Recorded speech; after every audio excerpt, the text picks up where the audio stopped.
Assalamualaikum warahmatullahi wabarakatuh. Salam sejahtera untuk kita semuanya. Masih di channel Tani Ternak ya teman-teman semua. Channel dunia pertanian dan peternakan yang khusus membahas tentang perkelincian. Di semuanya akan kita bahas di sini.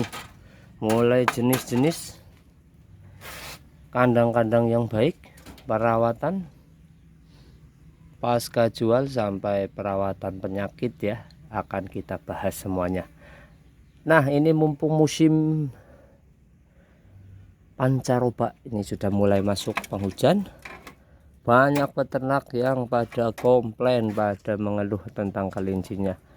Banyak korban juga, yang baru beternak, baru memulai hobi, ataupun peternak senior pun ada yang sampai kecolongan juga, termasuk saya.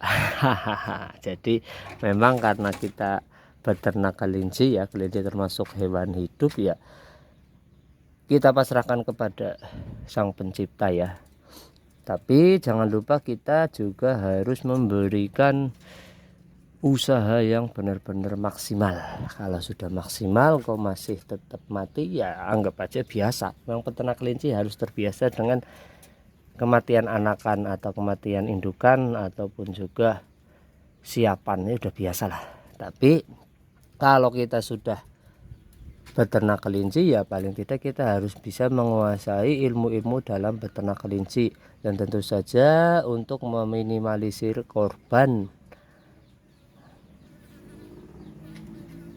Jadi kalau kita sudah ada ilmunya, insya Allah kematian walaupun ada itu sedikit ya, sedikit sekali, dan bisa kita kembangkan terus kelincinya. Nah, biasanya kotorannya sudah mulai pada becek. Ini di tempat saya pakannya pelet ya, jadi pelet dengan pakan hijauan tambahan, paling kadang daun pisang kalau sempat ada ya, rumput-rumput sedikit-sedikit ya, rumput-rumput sawah. Apalagi ini contoh tempat saya ini di outdoor seperti ini, itu yang di depan juga sama, ini juga sama, yang di dalam juga ada, yang di dalam sana juga ada. Itu semuanya tidak lepas ya dari masalah di musim pancaroba. Nah, kalau untuk teman-teman itu paling tidak setiap pagi harus ngecek makanannya ya, penuh atau udah habis, dan juga kotorannya kalau lembek seringkali penyakitnya sama, kembung mencret. Nah, itu rada susah tapi ada obatnya. Kita lihat dulu di kelincinya ya, belajar ya, jadi apa sih sebenarnya penyebabnya, atau seperti apa sih dalamannya, ususnya kalau kena penyakit seperti itu yang tiba-tiba mati. Sebenarnya tidak tiba-tiba sih, memang sudah melalui beberapa waktu ya, setengah hari atau sehari sebelumnya memang sudah sakit. Nah, ini dia deret. Nah, kalau di tempat saya kalau rapot-rapot ya saya potong. Jadi ini gini. Nih, ini di usus seperti ini nih keadaannya. Dia kembung, juga mencret dalamannya. Makanya kalau masih hidup bisa dicek ya, kelinci yang kurang sehat kita angkat. Kalau dia gerak-gerak perutnya koclak itu kan, itu udah tanda-tanda. Jadi memang seperti itu, nafsu makannya sudah mulai berkurang ya. Bahkan kadang kalau sudah rada parah ya nggak makan, dikasih hijauan pun nggak mau ya. Biasanya seperti itu. Ini bentuk fisiknya ya, di pencernaannya seperti ini. Ini ya kembung, ya mencret. Makanya kalau kita pegang itu kelincinya koclak, bunyi koclak seperti itu. Nah, untuk penyembuhannya jadi harus cepat ya. Memang untuk penanganan kelinci harus cepat tanggap. Jadi begitu ketahuan ada masalah harus sesegera mungkin, itu untuk memperbesar peluang sembuh ya. Jangan sudah telat, kalau sudah telat repot.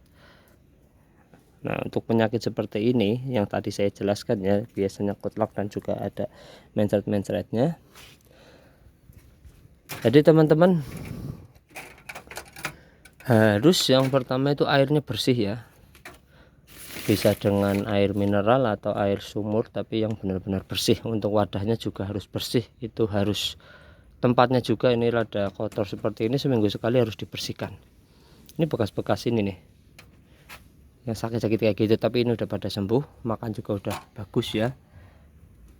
Jadi seminggu sekali itu minimal, kalau bisa ya 3 hari sekali bersih, karena memang musimnya sedang lembab ya. Terus untuk obat, gunakan, kalau saya cocoknya ya, Medoxy LA. Jadi teman-teman bisa beli ke toko pakan ternak atau bisa di online shop, Shopee, Lazada, itu banyak sekali ya, Medoxy LA. Ada juga yang Medoxy L, tapi lebih bagus kalau menurut saya ini ya pakai yang LA, karena long action itu efeknya rada lama, jadi lebih cepat sembuh. Memang untuk harganya ya lebih mahal yang Medoxy LA. Itu bisa disuntikan ya, disuntik ke kelincinya.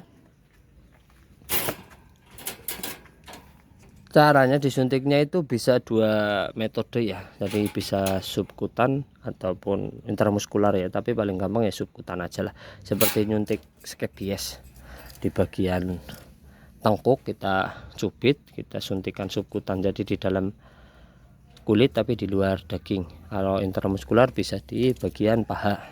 Teman-teman bisa megang kelincinya, usahakan kalau kelinci itu ditempatkan di tempat yang atas, jadi dia kebanyakan tidak mau loncat. Kalau kita suntik ya dia tidak terlalu berontak ya. Ya nggak usah dari meja seperti ini pun nggak masalah, yang penting tempatnya rada tinggi, di meja-meja lain juga bisa. Nah untuk suntik subkutan intramuskular di dalam daging, biasanya kalau saya ini di bagian paha, kanan kiri nggak masalah, jangan lurus ya, takutnya karena kita miring aja biar gampang, suntiknya miring dari sini. Oke, besok kita praktekkan ya, untuk praktek cara menyuntiknya Medoxy LA, karena memang sangat dibutuhkan ya untuk saat-saat ini, agar teman-teman tidak terlalu banyak korban. Atau juga seperti nyuntik gudik seperti ini, dicubit nih di daerah tengkuk sama miring, nggak masalah untuk subkutan. Untuk dosisnya bisa dilihat di brosur ya, biasanya 0,3, untuk yang gede juga bisa. Terus untuk pakan-pakan basah, usahakan teman-teman harus hindari dulu ya, stop dulu ya.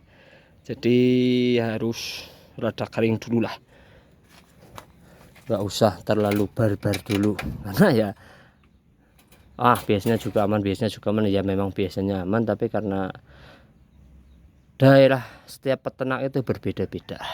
Kayak di tempat saya memang pergantian suhu itu sangat, atau cuaca ya sangat ekstrim ya, maksudnya ekstrim itu bisa berupa kapanpun. Beda lagi kalau sudah di mungkin daerah dataran tinggi, itu lebih stabil, nggak masalah. Tapi jangan samakan persepsi teman-teman, karena memang peternakannya itu berbeda-beda dan juga daerahnya pun berbeda-beda. Jadi usahakan pakan basah kurangi dulu. Kalau ada hay bisa dikasih hay ya, haynya ya nggak usah harus yang bagus, enggak, sebenarnya hay itu ya rumput kering lah. Terserah mau rumput lapangan dibikin kering atau indigo vera atau odot. Kalau yang mau modal dikit ya alfalfa atau timothy atau merek yang lain, nggak masalah, yang penting kelincinya itu mau makan dulu ya. Biasanya kalau sudah ada reaksi dari obatnya ya, besok-besoknya sudah nafsu makannya mulai bagus, dan juga kotorannya sudah mulai bulat ya, itu seperti itu. Tapi kalau sudah rada parah, dalam artian dia sudah lemes kayak ini tadi yang saya potong, ini kalau mau diobati ya paling tidak teman-teman harus memberikan energi dulu ya. Untuk kelincinya bisa dari gula Jawa juga bisa ya, ataupun madu lah, yang penting glukosa untuk dia mendapatkan energi dulu agar bisa bertahan. Nah seperti itu ya teman-teman semuanya. Semoga yang sedang mengalami problem-problem seperti ini cepat-cepat teratasi dan terus semangat, dan untuk kedepannya sudah tidak ada lagi masalah kembali ya, karena sudah tahu cara pengobatan dan pencegahannya. Terima kasih yang terus menyimak channel ini, semoga ternaknya makin lancar dan bermanfaat untuk peternak dan sekitarnya. Wassalamualaikum warahmatullahi wabarakatuh. Salam Natal, terang tata semangat dan optimis.